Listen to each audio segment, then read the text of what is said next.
Quero te convidar a abrir a sua Bíblia lá no livro de Efésios, a carta aos Efésios. Nós estamos em uma série de mensagens. Quem esteve nos últimos domingos, fora o domingo que o pastor Juninho veio nos visitar, né?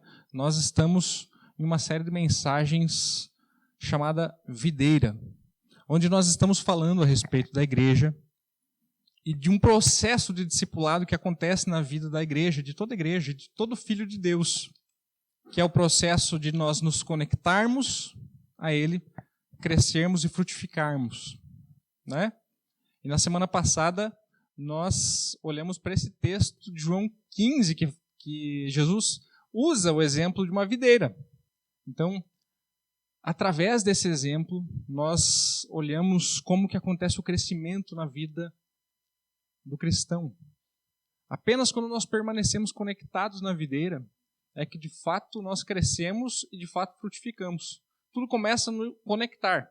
E esse conectar precisa perdurar, nós precisamos permanecer conectados, né? Nós falamos lá no primeiro domingo sobre a parábola do semeador e nós vimos esse processo acontecendo ali nessa parábola, né? No outro domingo nós falamos sobre o texto de Colossenses, capítulo 2, versículos 6 e 7, sobre estarmos enraizados em Cristo. Os irmãos que não estiveram nos últimos domingos, as mensagens estão disponíveis lá no canal do YouTube da igreja. A igreja está com um canal no YouTube, né? A gente não tem vídeo, ainda não estamos gravando, né? Mas o áudio a gente está postando lá no canal do YouTube para que a igreja possa acompanhar. Se você não teve ouvindo as últimas mensagens, se você não esteve nos últimos domingos, você pode entrar lá e conferir essas últimas mensagens dessa série, que tem sido uma série importante para o direcionamento do que Deus está nos enviando a fazer como igreja, para o direcionamento de discipulado que acontece nessas 3 etapas. Nós nos conectamos no Senhor, nós crescemos e nós frutificamos. Isso é o caminho natural que precisa acontecer na vida de todo discípulo do Senhor, né? Nosso objetivo como igreja é conectar, crescer e frutificar. Nossa missão como igreja é fazer discípulos conectando, crescendo e frutificando. E ajudando outras pessoas, guiando outras pessoas através desse mesmo processo, ajudando pessoas a se conectarem com Deus, ajudando pessoas a crescerem na sua fé e a frutificarem em amor. Né? Hoje, nós vamos olhar para um texto que está lá em Efésios capítulo 4. Convido você a abrir Efésios capítulo 4. Nós vamos ler do versículo 1 ao versículo 16. Se você tem a sua Bíblia, deixe a sua Bíblia aberta nesse texto. Efésios 4, do 1 ao 16.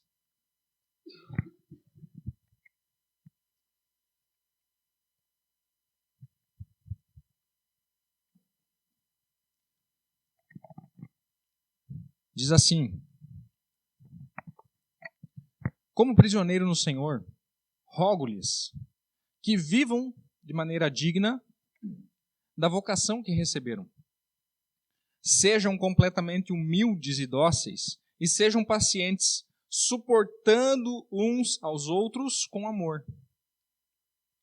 Façam todo o esforço para conservar a unidade do Espírito pelo vínculo da paz. Há um só corpo e um só Espírito, como a esperança para a qual vocês foram chamados é uma só. Há um só Senhor, uma só fé, um só batismo, um só Deus e Pai de todos, que é sobre todos, por meio de todos e em todos. E a cada um de nós foi concedida a graça conforme a medida repartida por Cristo. Por isso é que foi dito, quando ele subiu em triunfo às alturas, levou cativos muitos prisioneiros e deu dons aos homens. Que significa ele subiu, senão também que havia descido às profundezas da terra? Aquele que desceu é o mesmo que subiu acima de todos os céus, a fim de encher todas as coisas. E ele designou alguns para apóstolos, outros para profetas, outros para evangelistas e outros para pastores e mestres, com o fim de preparar os santos para a obra do ministério, para que o corpo de Cristo seja edificado, até que todos alcancemos a unidade da fé e do conhecimento do Filho de Deus e cheguemos à maturidade, atingindo a medida da plenitude de Cristo. O propósito é que não sejamos mais como crianças, levados de um lado para o outro pelas ondas, nem jogados para cá e para lá por todo o vento de doutrina e pela astúcia e esperteza de homens que induzem ao erro. Antes, seguindo a verdade em amor, cresçamos em tudo naquele que é a cabeça, Cristo. Dele, todo o corpo, ajustado e unido pelo auxílio de todas as juntas, cresce e edifica-se a si mesmo em amor, na medida em que cada parte realiza a sua função. Senhor, em nome de Jesus, que o Teu Espírito Santo nos direcione, nos conduza e fale aos nossos corações. Abra os nossos corações para receber a Tua palavra. Traga convencimento. Em nome de Jesus, nós dependemos do Senhor e clamamos pela Tua presença no nosso meio. Clamamos pelo Teu agir sobre nossas vidas, sobre o nosso coração, para que a palavra que ouvimos, ela tenha efeito, ação completa em nossas vidas. Para que não sejam simplesmente palavras que recebemos, ouvimos e logo depois nos esquecemos, como aquele solo à beira do caminho. Mas que nós sejamos, Pai, boa terra, onde a Tua palavra se conecta, cresce e dá frutos para a glória de Deus. Em nome de Jesus, Senhor, é que nós oramos. Amém. Amém. Nós entramos aqui no capítulo 4 de Efésios e Paulo ele usa uma estrutura típica nas suas cartas. Ele tem uma primeira parte das suas cartas que é doutrinária e uma segunda parte que ela é prática. Então, com base na doutrina, vivam dessa forma, né? A primeira parte, ele expõe a doutrina, aquilo que Deus é, aquilo que Cristo fez, o que é o Evangelho. Na segunda parte, ele fala quais são as implicações desse Evangelho para as nossas vidas. Quais são as implicações do que Cristo fez e de quem Deus é para a forma que nós vivemos no nosso dia a dia. Aqui em Efésios não é diferente, nós vemos claramente essa diferença, né? Nós vemos claramente essa diferença entre as duas partes da carta, né? Ele expõe nos 3 primeiros capítulos doutrina, fala a respeito de quem Deus é, a respeito do que Deus fez, a respeito do Evangelho, né? Capítulo 4 em diante ele fala a respeito do que isso significa para as nossas vidas. Nós estamos lendo agora o início dessa nova sessão, onde Paulo fala o que isso significa para as nossas vidas. O que significa Cristo ter morrido na cruz? Ter levado sobre ele os nossos pecados? O que significa esse Deus, que ele é Senhor de todas as coisas, que ele é a imagem do Deus invisível, soberano sobre toda a criação? O que significa, na nossa vida prática, sermos discípulos dele? O que significa, no nosso dia a dia, sermos filhos de Deus? Sermos um povo salvo e redimido pelo sacrifício de Jesus. Hoje nós vamos olhar para um aspecto essencial do nosso crescimento. Nós crescemos quando nós compreendemos isso. Nós precisamos de doutrina e de prática, né? Paulo, ele divide as suas cartas assim, e isso é importante para todos nós. Não despreze a doutrina, não despreze o conhecimento da palavra e não despreze o viver a prática do Evangelho. Como a gente é tendencioso a ir para um lado ou para outro, né? tem alguns que falam assim, não, eu não me preocupo muito com estudar a Bíblia, eu quero viver o amor, eu quero amar as pessoas. Nós precisamos ter um entendimento doutrinário, nós precisamos ter um conhecimento. A palavra é a revelação de Deus, e se Deus achou importante, achou por bem revelar isso a nós não podemos desprezá-la. Nós precisamos conhecê-la. Por isso que nós falamos sobre a necessidade de ler a Bíblia sistematicamente, né? Eu sei que vários irmãos aí estão lendo a Bíblia, fazendo plano de um ano, né? E já estão cobrando presente no final do ano, que eu falei alguma vez, né? Eu nem lembro direito, mas quando vários lembram e tu não, tu que está errado, né? Vários lembram que eu prometi algum presente aí para quem lesse a Bíblia em um ano. Agora eu que me vire, porque vários estão lendo, né? Achei que ia ser um ou outro. Mas é por isso que a gente promove a leitura sistematizada da Bíblia, que a gente, de fato, leia a Bíblia por completo, né? Se você nunca entrou num desafio desses, eu vou ler a Bíblia dentro de um ano. Pense a respeito disso. Pense a respeito disso. Se você for corajoso, você consegue começar hoje e terminar até o final do ano, né? Dá tempo. Não é tanto assim. Mas é importante o conhecimento. E a prática, ela parte desse conhecimento, parte daquilo que nós conhecemos de Deus, do caráter de Deus, e aí nós passamos a viver dessa forma. Isso é importante. Não despreze a leitura das Escrituras, não despreze o conhecimento teológico doutrinário, mas com certeza, não despreze a importância de viver aquilo que se conhece. Senão não adianta nada. Não adianta nada, né? É um conhecimento vazio, é uma fé morta. Hoje, olhando então para esse aspecto do nosso crescimento que o texto nos apresenta, nós vamos observar que o crescimento ele não acontece de forma isolada. O crescimento na fé ele não acontece isoladamente. Ninguém cresce na fé sozinho. Ninguém cresce na fé isolado do corpo de Cristo. É impossível. Nós falamos um pouco disso na semana passada, quando falamos a respeito dos ramos, que os ramos eles estão conectados a outros ramos também, né? Os ramos estão conectados também entre si. Dentro dessa videira, todos estão conectados na videira, mas também estão conectados entre si. E Paulo vai falar a respeito disso. Hoje, muitas pessoas encontram 1000 motivos para não frequentar a igreja, para não ir, para não ser comprometido com a igreja. Alguns dizem, mas a igreja é um lugar cheio de pessoas hipócritas.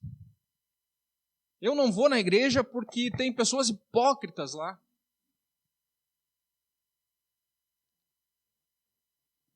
Ouvi alguma vez alguém dizer, quando falaram isso, né? A igreja tem muitos hipócritas. A pessoa falou assim, cabe mais um, né? Pode vir. De fato, a igreja é cheia de pessoas imperfeitas.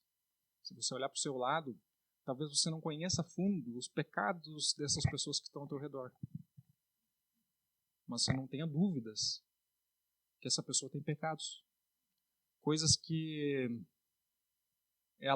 você não sabe justamente porque ela quer esconder.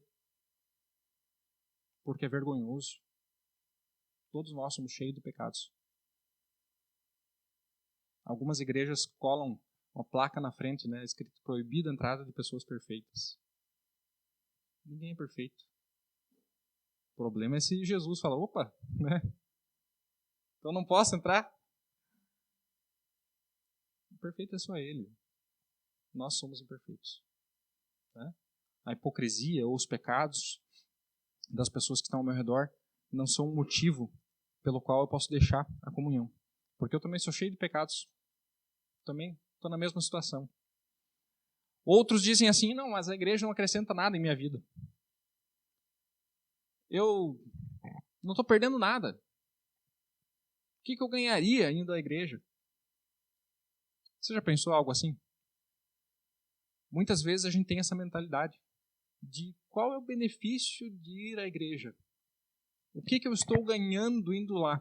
Essa mentalidade representa a mentalidade da nossa cultura, que é uma mentalidade de consumismo, onde nós estamos mais preocupados com o que eu vou receber em troca, com aquilo que eu vou dar. Nós vamos falar um pouco a respeito disso também. Mas o culto não é, em primeiro lugar, para que nós sejamos beneficiados. Nós somos ou não somos beneficiados? Claro que somos. Claro que somos. Mas não é, em primeiro lugar, para isso que nós nos reunimos. Se nós nos reunimos com vistas naquilo que eu vou ser beneficiado, no que eu vou receber, nós entramos aqui com uma mentalidade consumista e aí nós nos tornamos os avaliadores, juízes sobre o que está acontecendo.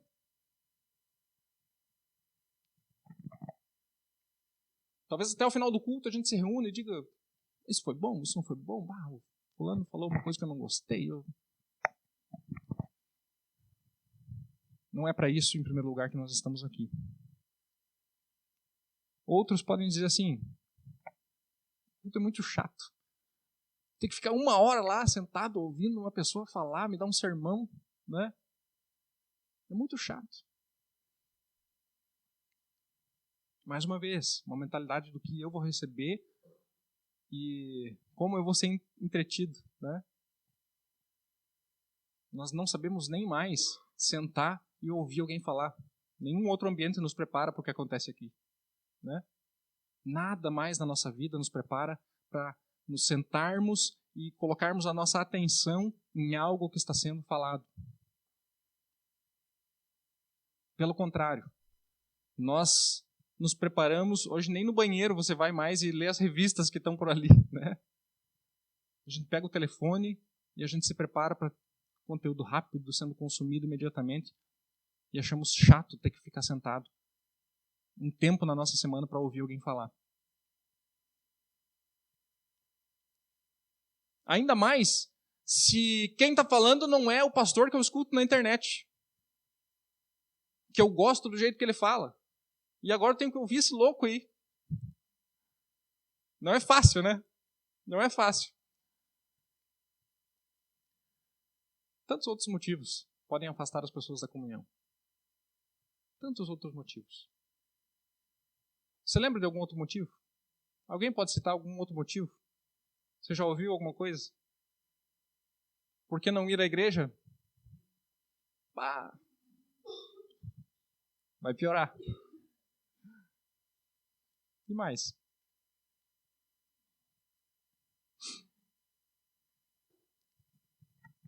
Tem mais algum motivo que nos afasta da comunhão?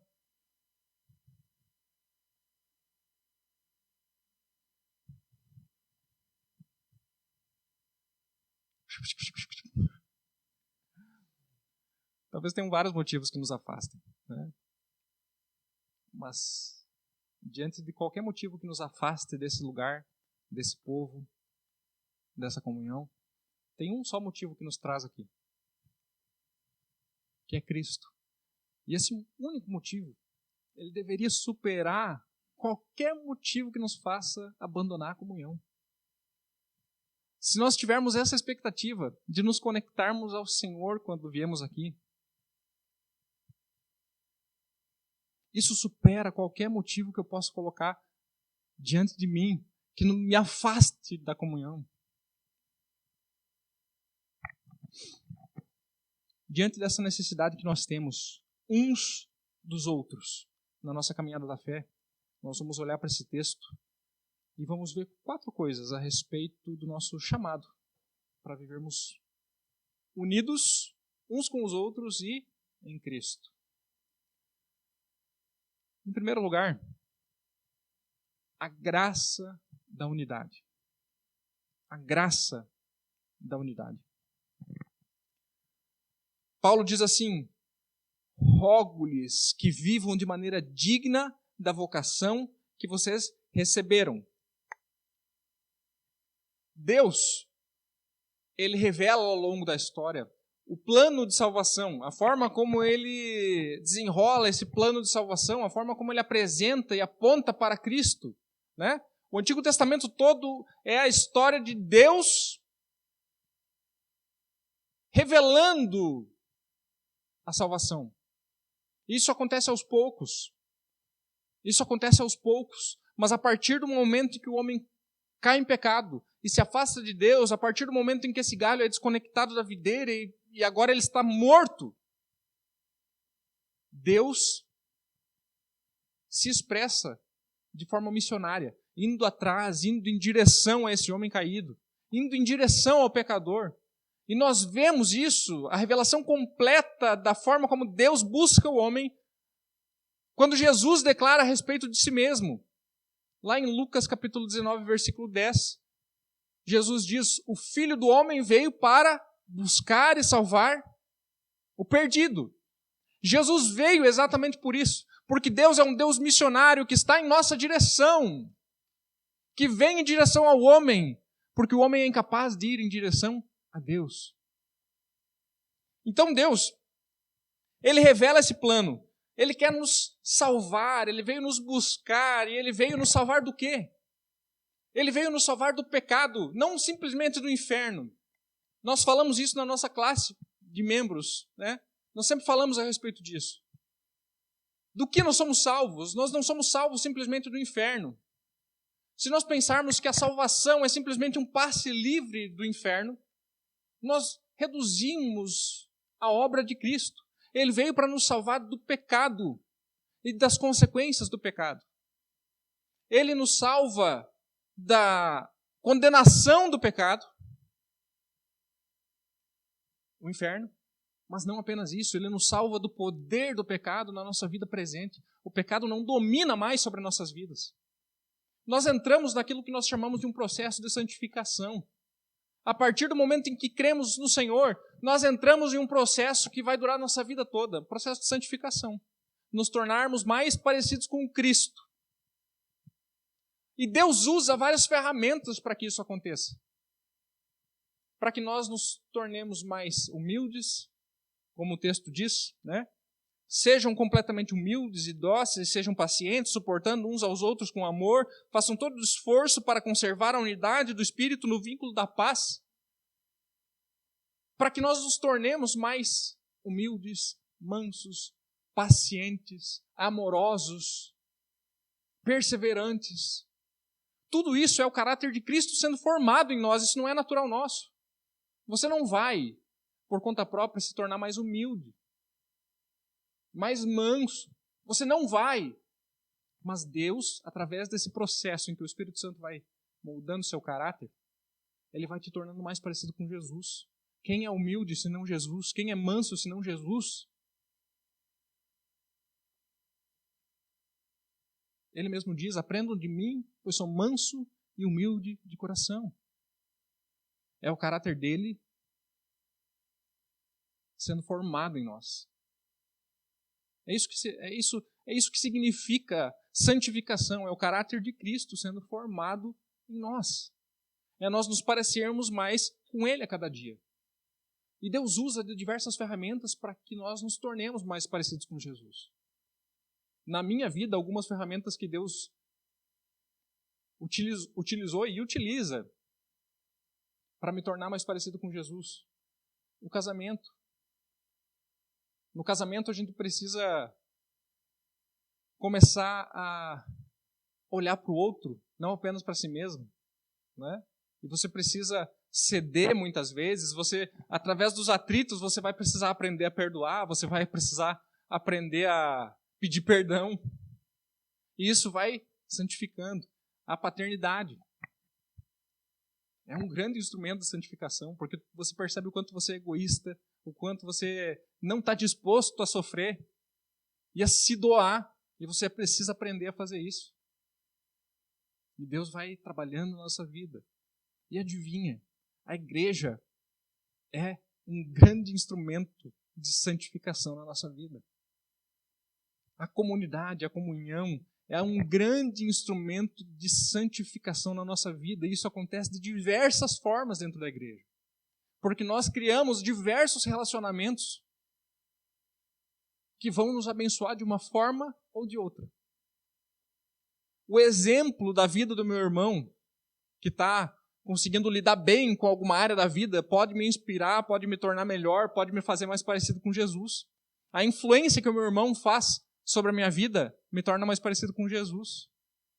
Mas as diferenças dele, para mim, também me tornam mais parecido com Jesus, porque eu preciso aprender a lidar com alguém que pensa diferente de mim.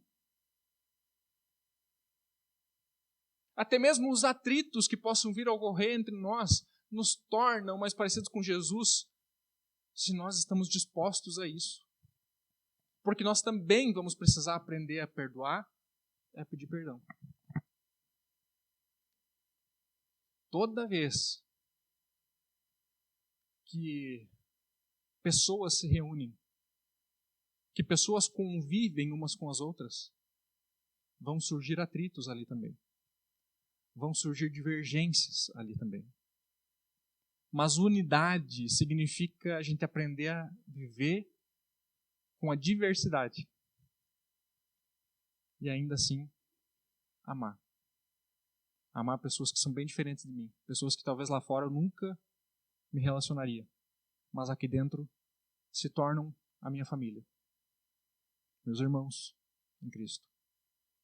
Alguém já disse que quem tem Deus como pai não escolhe irmão.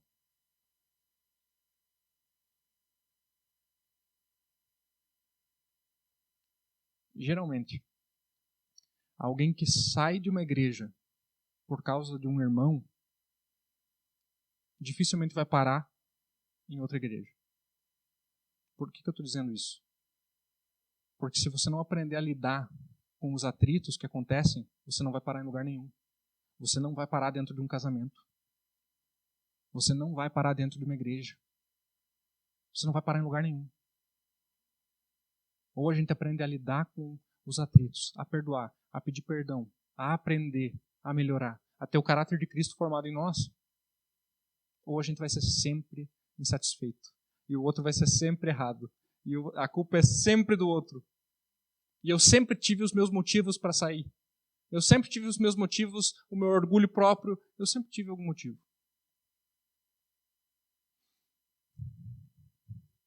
É assim que acontece. Paulo mostra algumas dessas atitudes, né? Ele fala assim, a partir do versículo 2, ele mostra que nós precisamos ter a humildade. Eu vi alguém dizer sobre humildade, que humildade é uma virtude que a gente perde quando descobre que tem. Quando tu descobre que é humilde, tu já se orgulha da tua própria humildade. Né? Fala assim, nossa, eu sou muito humilde. Inclusive, coisa que eu me orgulho na vida é da minha humildade. Nós perdemos quando descobrimos que temos. Né? Porque a humildade não é... Hoje de manhã, no momento de oração, nós falamos a respeito disso. Humildade não é pensar menos de si mesmo. Se inferiorizar. Humildade é pensar menos em si mesmo. Pensar menos sobre si mesmo. Pensar mais no próximo. Mansidão.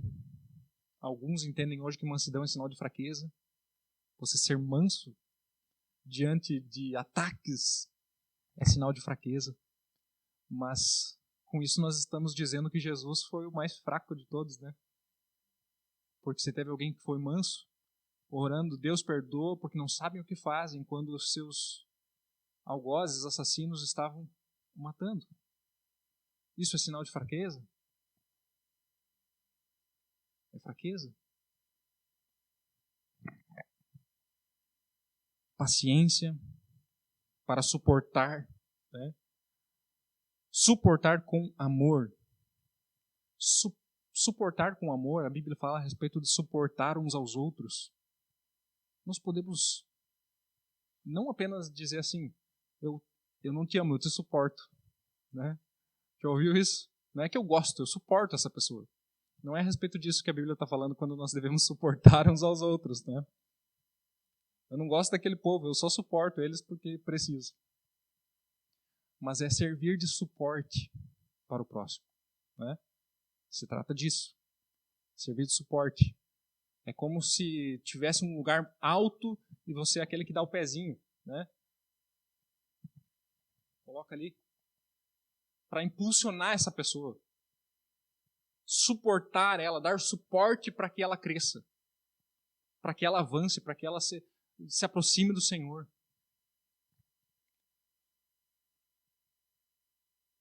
Versículo 13, ele diz assim: façam todo o esforço, ou em outras versões vão dizer, se esforcem com diligência, diligentemente. Façam todo o esforço para manter a unidade. O que nós podemos entender? Unidade exige esforço. Unidade exige vontade de permanecer unido. A unidade não acontece naturalmente. A unidade que acontece naturalmente é a unidade por afinidade. Nós temos as mesmas afinidades, os mesmos gostos, pensamos nas mesmas coisas, torcemos para o mesmo time e por isso a gente se gosta, a gente se une, a gente gosta de se visitar, a gente gosta de passar tempo junto. A unidade que Paulo está falando aqui é a unidade por causa de Cristo, do Evangelho. E precisa de esforço para manter essa unidade. Se nós não tivermos a disposição em perdoar quando alguém fizer algo que eu não gosto, não se fizer, quando fizer, porque isso vai acontecer. Os nossos relacionamentos não duram. Se nós não tivermos essa vontade de sermos um de fato, os nossos relacionamentos não duram.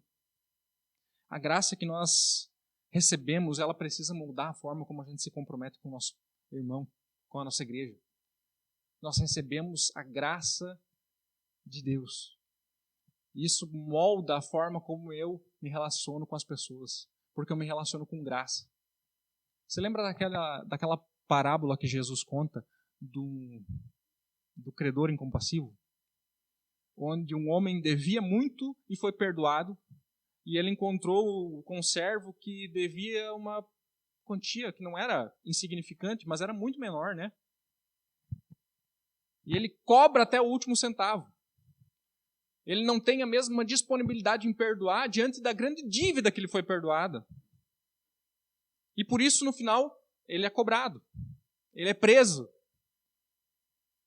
Nós recebemos de graça o perdão de uma dívida impagável com Deus.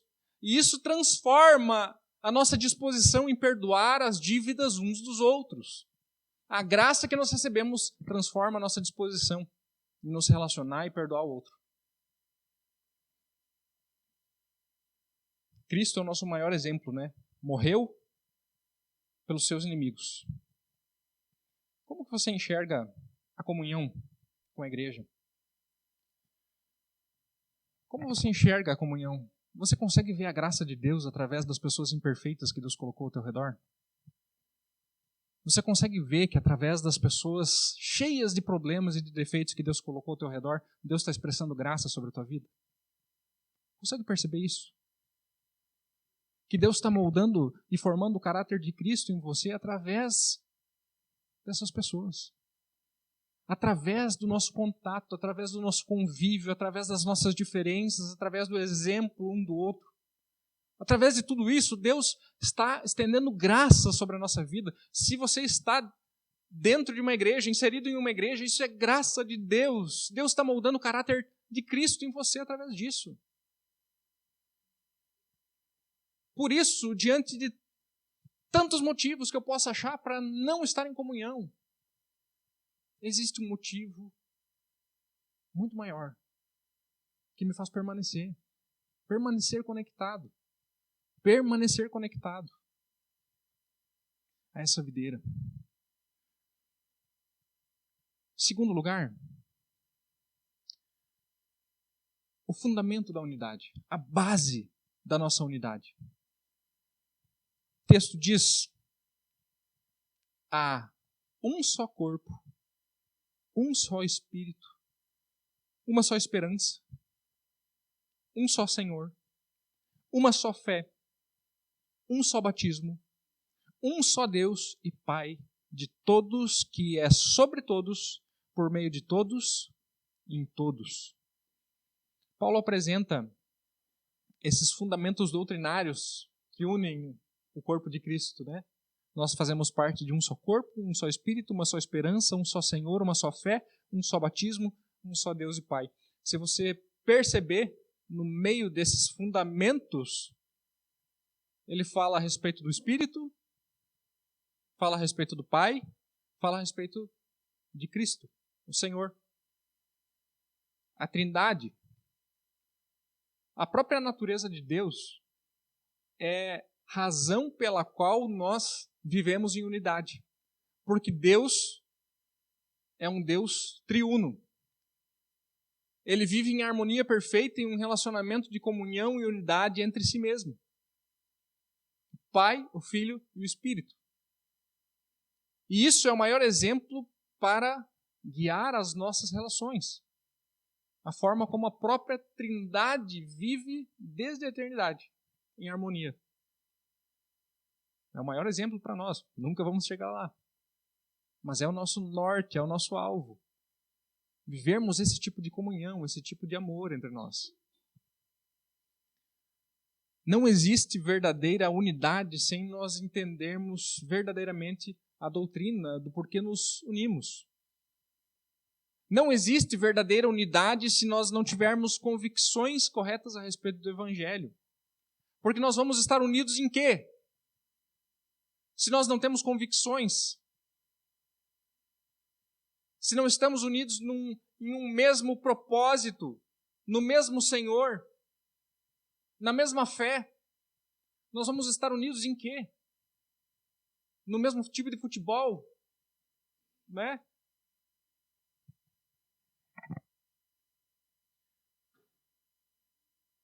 Nós estamos unidos em torno de algo que é muito maior do que nós mesmos, algo muito maior do que as nossas preferências, do que as nossas afinidades, do que os nossos problemas. Nós estamos unidos em torno de Cristo, em torno do Evangelho. É isso que significa ser uma igreja centrada em Jesus. Nós estamos unidos em torno do Evangelho. E é do Evangelho que parte tudo o que nós fazemos. Né? Tudo que fazemos precisa ter o Evangelho no centro. A pergunta que nós devemos fazer quando nós nos reunimos não é que proveito que eu tiro do culto, mas o que Deus acha desse culto. Essa talvez deveria ser a pergunta que nós deveríamos estar preocupados. Não pensar assim, hoje eu gostei, hoje eu não gostei. Mas será que Deus gostou? Será que Deus se agradou? E quando eu falo a respeito de Deus se agradar do culto, nós precisamos entender uma coisa. Muitas vezes nós pensamos que o culto acontece aqui e os espectadores estão sentados. Quem está sentado são espectadores de um culto. Isso é uma mentira. Isso é mentira. O culto acontece em cada lugar. E nós não somos espectadores do culto. Ninguém aqui é espectador do culto. A mentalidade de consumismo nos faz vir com espectadores. Mas ninguém é espectador. Quem é espectador do culto é o próprio Deus. Deus é o público do culto. Não somos nós. Não somos nós que nos reunimos para ver o que vai ter hoje de noite. Como que será que vai ser a palavra? Será que as músicas eu gosto? Será que vão estar afinados? Será que isso? Será que aquilo? Deus é o público do culto. Nós somos os prestadores de culto. Nós estamos prestando culto para Deus. E o culto acontece em cada lugar, Deus sonda cada coração. E um culto agradável a Deus não se trata do que acontece aqui, mas se trata do que acontece aí, em cada coração. O que está acontecendo dentro do seu coração quando você está aqui. Isso é a coisa mais importante, isso é muito mais importante do que as músicas tocadas e a palavra pregada. É o que está acontecendo aí dentro. E esse é o parâmetro para nós sabermos se um culto foi bom ou não.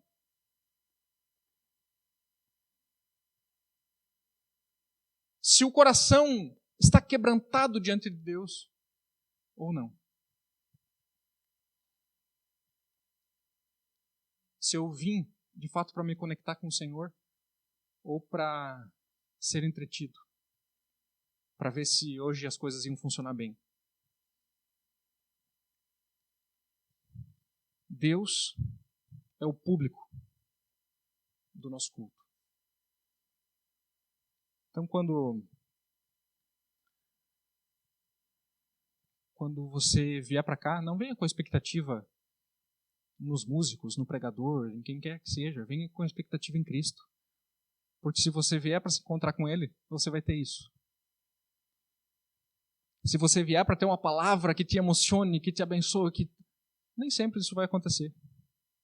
Nem sempre isso vai acontecer. Mas se você vier para se encontrar com Cristo, você vai ter isso.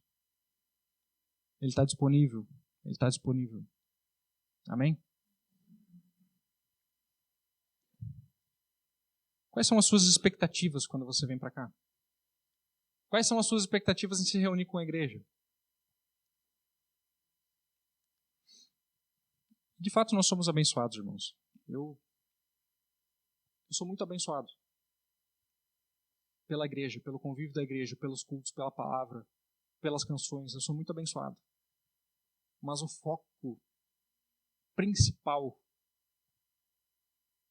é nós prestarmos culto a Ele, não o que nós receberemos em troca.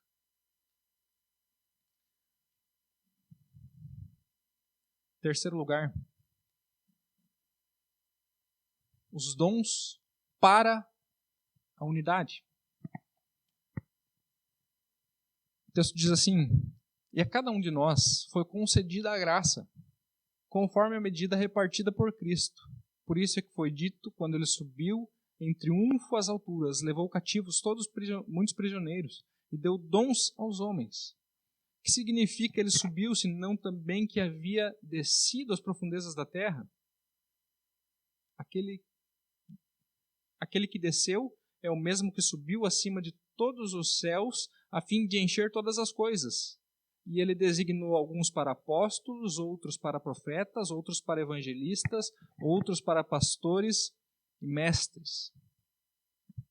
Nós falamos a respeito do fundamento da unidade, né? Que é nós termos as convicções corretas a respeito de Cristo, nós estarmos unidos na mesma fé, no mesmo Espírito, termos o mesmo Senhor. Então a base, ela é uma só. Mas os dons são diversos. Isso é uma coisa muito interessante. Unidade não significa uniformidade. Da mesma forma como diversidade não significa divisão. Unidade acontece com diversidade. Porque nós estamos unidos em tudo isso, no mesmo propósito, no mesmo Senhor, na mesma fé. Mas Deus distribui dons diferentes para que cada um do seu jeito, da sua forma, com a sua personalidade, com as suas características, possa abençoar esse corpo e levar esse corpo ao crescimento. Para que nós possamos crescer juntos. Então, a unidade, ela acontece no meio da diversidade, não da uniformidade. Nós não precisamos ser todos iguais e não precisamos pensar todas as coisas iguais, nós temos diferenças. Glórias a Deus por isso, glórias a Deus porque tem pessoas tão diferentes. Isso nos ajuda a nos moldarmos uns aos outros. Já pensou se fosse todo mundo igual a você? Todo mundo pensasse como você?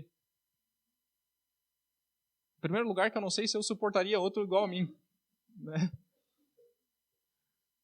Mas se todo mundo, nós pensamos igual, nós nunca cresceríamos, porque nós nunca seríamos confrontados com outros pensamentos. Nós nunca teríamos que lidar com diferenças uns dos outros. Uniformidade.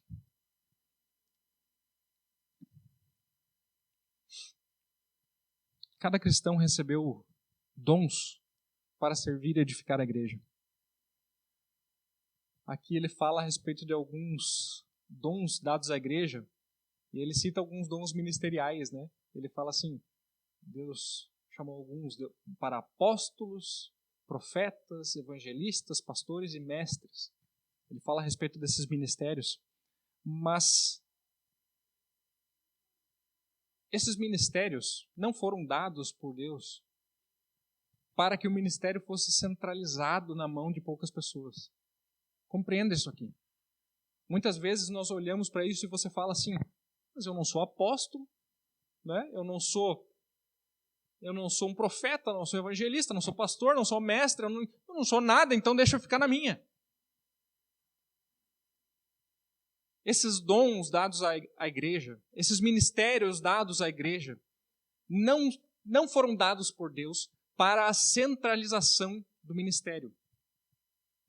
Não é para que a gente coloque uma caixa de som tocar na rua dizendo, venha para o culto, né?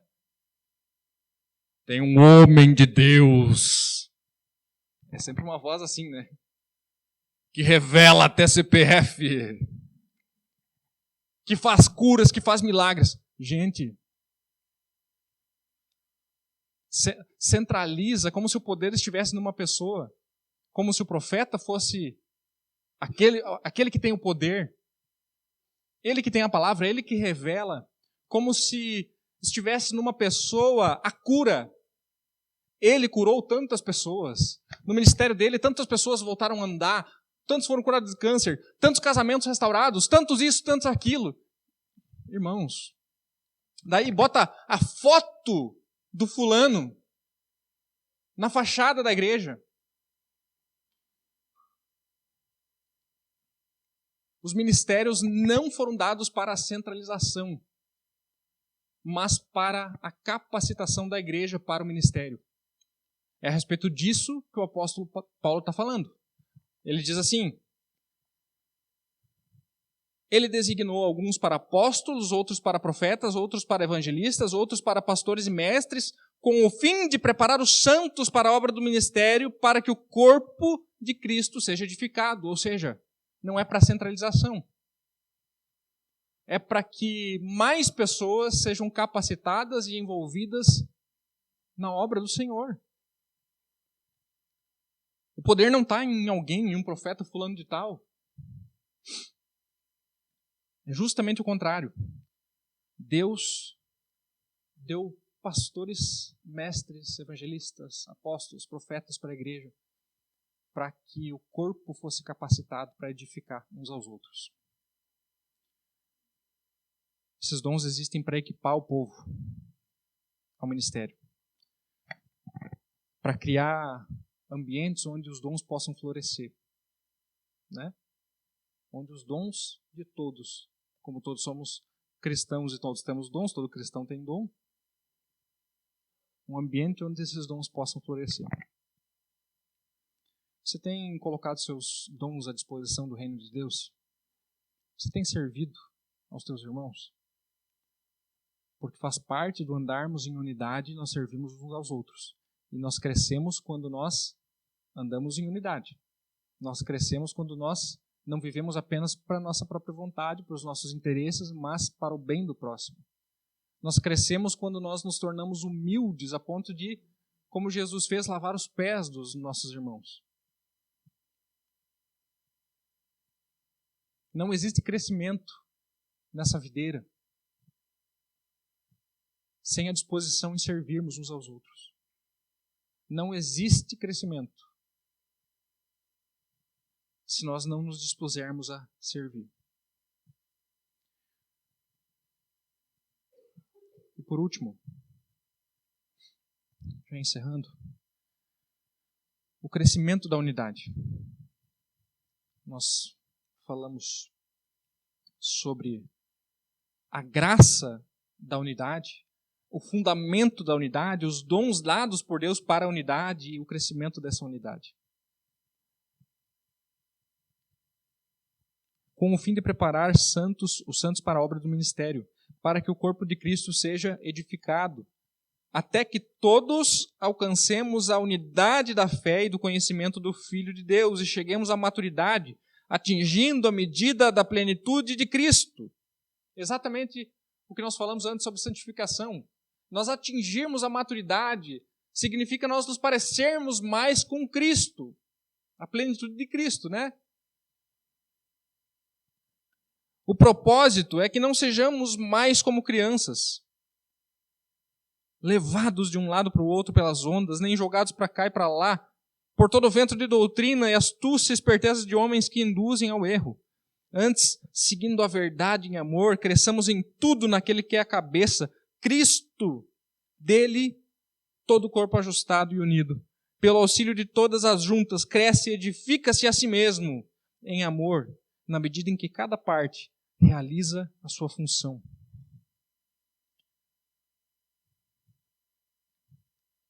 Maturidade é se parecer e conhecer mais a Cristo. Maturidade não significa tempo de igreja. Não significa. Maturidade não vem com tempo de igreja, vem com semelhança de Cristo. Tem pessoas que talvez chegaram à fé há pouco tempo e apresentam mais sinais de maturidade do que irmãos que estão há muitos anos dentro da igreja. Uma coisa não leva a outra necessariamente. Bom seria se todo aquele que já está 10, 15, 20 anos na igreja fosse maduro e pudesse discipular todos esses que estão chegando. Mas nem sempre é assim. Se você está há muito tempo na igreja, você pode ainda assim ser alguém imaturo, que não produz fruto, que não cresce, não amadurece. Não é medido pelo tempo de igreja, mas pela semelhança com Cristo. Versículo 14, ele fala a respeito dessa firmeza, né? Que faz com que a gente não seja mais como uma criança, levada de um lado para cá, de um lado para o outro, de cá para lá, de lá para cá, por todo o vento de doutrina. Nós falamos a respeito desse texto quando nós falamos sobre estarmos enraizados em Cristo. Porque nós somos levados de um lado para o outro quando as nossas raízes estão fracas. É aí que nós estamos sujeitos a todo vento de doutrina, quando nós não estamos aprofundando as nossas raízes no Senhor, quando nós não estamos nos aprofundando na Sua palavra, nós estamos sujeitos a qualquer vento de doutrina que bate e nos leva de lá para cá. Somos como palha no vento, como a casa construída sobre areia que não tem base forte, fundamento firme na rocha. Que vem a onda, vem a tempestade, vem os ventos e ela se vai. Nós precisamos amadurecer para que nós não sejamos levados com o vento. Para que a nossa casa ela não ceda diante das tempestades que a vida nos apresenta. O crescimento, na verdade, em amor. Acho interessante isso que ele fala no verso 15. Seguindo a verdade em amor, cresçamos em tudo naquele que é a cabeça, Cristo. Precisamos seguir a verdade em amor. Verdade sem amor é uma faca. Tem algumas pessoas que dizem que são muito francas e sinceras e usam isso como desculpa para ferir o próximo. Você já viu isso acontecer? A sinceridade sem amor é uma faca. E amor sem verdade, da mesma forma, é um engano. Se eu amo alguém, de fato, eu vou falar para a pessoa a verdade. Em amor. Em amor. Nós precisamos seguir a verdade em amor. 1 Coríntios 13 fala a respeito desse tipo de amor, né? Que tipo de amor é esse? Um amor que diz assim, eu posso fazer isso, eu posso fazer aquilo, posso vender tudo que eu tenho, dar aos pobres, posso me desfazer de tudo, posso falar em línguas, posso fazer tal coisa, posso ter todas as obras do mundo e ser a melhor pessoa do mundo. Mas se não tiver amor, não vale de nada. Não vale de nada. A nossa caminhada na fé é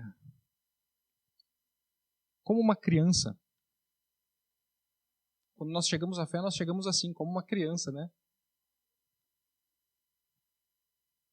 Uma criança, ela cresce dentro de um lar, dentro de uma casa. E ela aprende a vida a partir da sua própria casa. Ela aprende a se relacionar da forma como seus pais se relacionam. Ela aprende a priorizar o que seus pais priorizam. Ela aprende a viver da forma como a família vive. Né? É assim que acontece. Todos nós crescemos e aprendemos coisas, e muitas vezes no nosso casamento a gente replica aquilo que os nossos pais viveram e fizeram, sem perceber. Muitas vezes rejeitamos o que vimos na nossa casa, e quando nós estamos vivendo os nossos próprios relacionamentos, nós replicamos exatamente a mesma coisa. Muitos dizem que nós buscamos esposas parecidas com as características da nossa mãe, ou maridos que tenham características parecidas com a do nosso pai. Nós replicamos o que nós aprendemos que é um casamento, o que nós aprendemos que é uma família, o que nós aprendemos que é trabalho, o que nós aprendemos que é igreja. Porque nós fazemos parte de uma família, nós crescemos e adquirimos características dessa família que pertencemos. Acontece que, quando nós chegamos a Cristo, nós também somos inseridos em uma família. E nós também entramos nessa família como crianças espirituais, que precisam aprender e vão aprender convivendo com a família. Vão aprender uns com os outros e vivendo esse relacionamento juntos. É assim que a gente amadurece. É assim que a gente cresce. A gente não cresce sozinho. Nós não aprendemos sozinhos. Da mesma forma como a gente não pega um filho nosso e larga no meio da cidade e fala assim, vai amadurecer. Vai, filho. Você tem tudo que você precisa para crescer e amadurecer. Vai, Saulinho, vai. Vai pedir bolo lá. Achar alguém que te dê bolo. Isso seria uma covardia tremenda. Mas, conforme ele vai crescendo, ele vai amadurecendo e vai adquirindo características da nossa família. Como eu espero amadurecer se eu não estou convivendo com a família? Como eu espero crescer na minha fé se eu não tenho relacionamentos que me levem para perto de Jesus? Como eu espero que isso aconteça?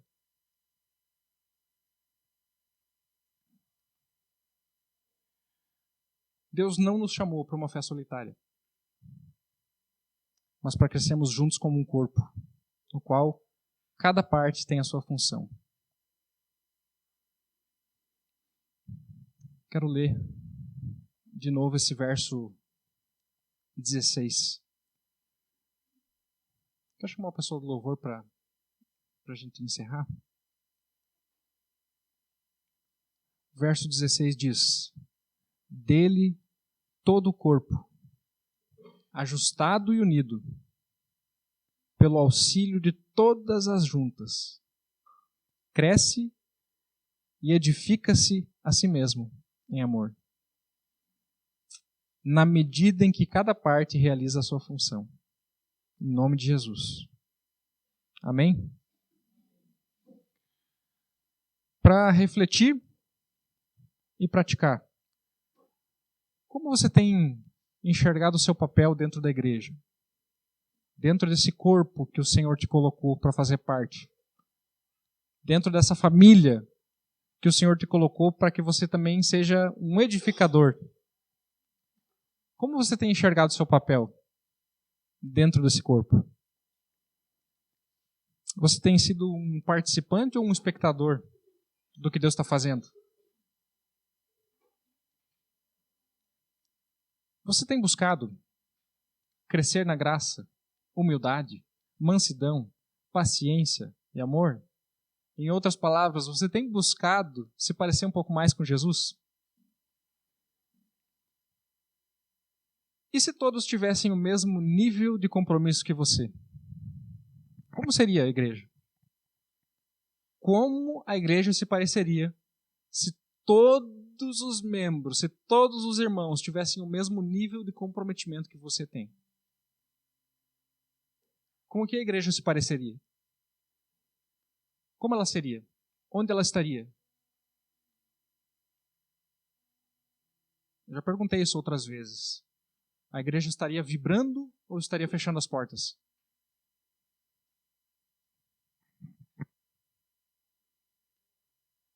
Unidade não é a ausência de diferenças, não é uniformidade, mas um compromisso com o mesmo Senhor, mesma fé, mesmo amor.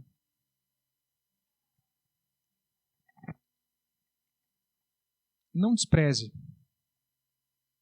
o instrumento que a igreja pode ser na sua vida. Quando eu estou falando a respeito de igreja, eu estou falando a respeito dessas pessoas que estão ao teu redor. A igreja não é esse prédio.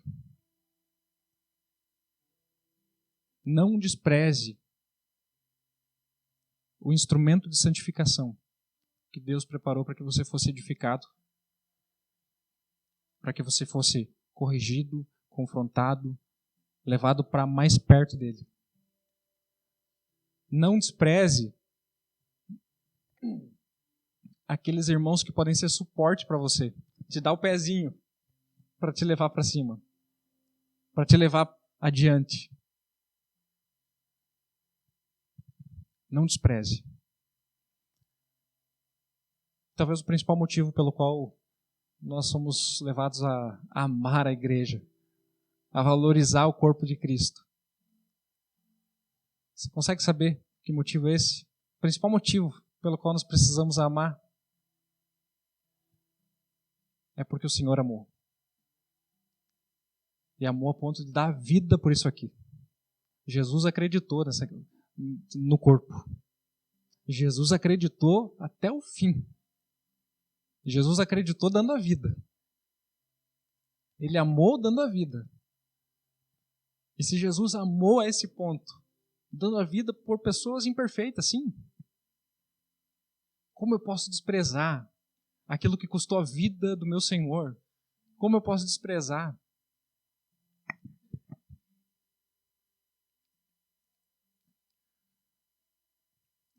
Que o Senhor nos leve a crescer em unidade. Amém? A crescer juntos. Ninguém vai crescer sozinho. Ninguém cresce na caminhada da fé se não for uns com os outros. Vamos orar? Pai, em nome de Jesus, quero agradecer porque o Senhor nos trouxe até aqui. Eu quero agradecer porque o Senhor nos colocou, nos inseriu no meio desse povo. E o Senhor fez isso porque o Senhor tem planos de nos abençoar, de nos santificar, de nos levar para mais perto do Senhor, através da vida uns dos outros. Muito obrigado, Senhor, porque nós não somos todos iguais. Muito obrigado pela diversidade que existe no nosso meio.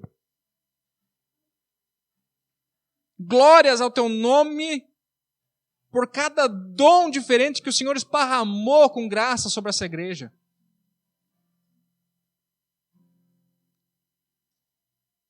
E, Senhor, em nome de Jesus, nos leva a amar uns aos outros. Nos leva a amar aquilo que o Senhor ama. Nos leva a amar aquilo que custou a tua vida, Senhor.